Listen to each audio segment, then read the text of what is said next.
Batik ou faux batik? Telle est la question. Bienvenue au Dodo Design. Aujourd'hui, je vais vous parler des tissus batik qui sont souvent utilisés en courte pointe. Alors, j'ai pris quelques notes parce que je ne veux pas oublier, j'ai plusieurs détails à vous donner. Mais essentiellement, un tissu batik, c'est un tissu qu'on va être capable de reconnaître parce que autant l'endroit que l'endroit, en fait, c'est difficile de différencier l'endroit de l'envers. Pourquoi? Parce que c'est un tissu qui a été imprimé à partir de procédés avec de la cire et on va le plonger dans des bains. Donc, c'est un tissu qui est un procédé qui est un peu plus artisanal, je dirais, et qui va donner vraiment une texture particulière au tissu batik.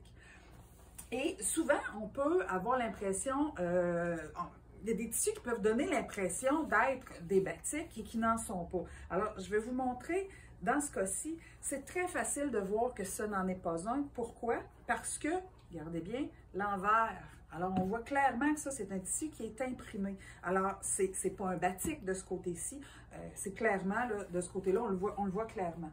Là, vous allez me dire, mais Isa, un tissu uni, l'endroit et l'envers sont les mêmes, c'est difficile de différencier. Dans ce cas-ci, ce n'est pas un batik parce que celui-là a été imprimé à partir de fils de couleur.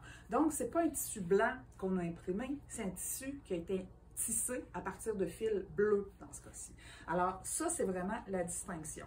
Et ils vont vraiment, tu sais, on peut appeler ça un faux batik. Je vais vous le montrer, puis je vais vous le montrer en photo, vous allez le voir beaucoup mieux. Mais quand on regarde un tissu comme celui-là, on voit un imprimé qui pourrait être associé, dans le fond, à un batik. Et là, on le voit de l'endos, clairement que c'est un tissu blanc qui a été imprimé. Et on le voit aussi au niveau de la lisière. Alors qu'au niveau de la lisière, souvent, pour le batik, comme le tissu a été plongé, complètement immergé dans un bain, la lisière, elle est de la même couleur. Donc, parmi les caractéristiques de ces tissus-là, on va avoir, entre autres, la densité du tissu.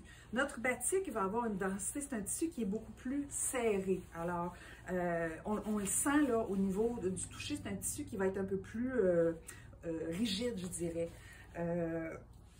Ce qui va donner aussi une des caractéristiques, c'est qu'il va beaucoup moins s'effilocher qu'un tissu 100% coton. Vous savez, quand on le manipule un peu, on finit par avoir de l'effilochage.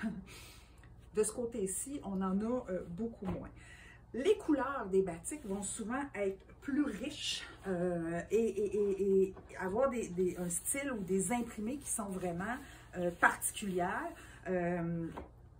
Par contre, c'est un tissu qui va déteindre un peu plus, d'où l'importance de bien le laver en commençant, avant de travailler vos tissus.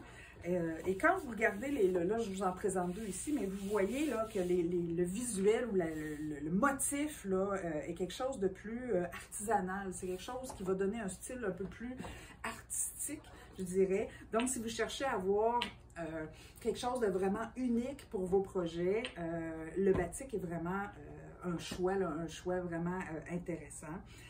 Ça donne une complexité au projet et c'est un style qui est complètement différent. Alors voilà, je vous ai présenté les batiks. Moi, c'est Isa. J'aime vous partager ma passion de la courte pointe. Et puis, n'hésitez pas à passer nous voir. On est situé au 123-35 boulevard des Forges à Trois-Rivières. Alors, j'ai bien hâte de vous recevoir.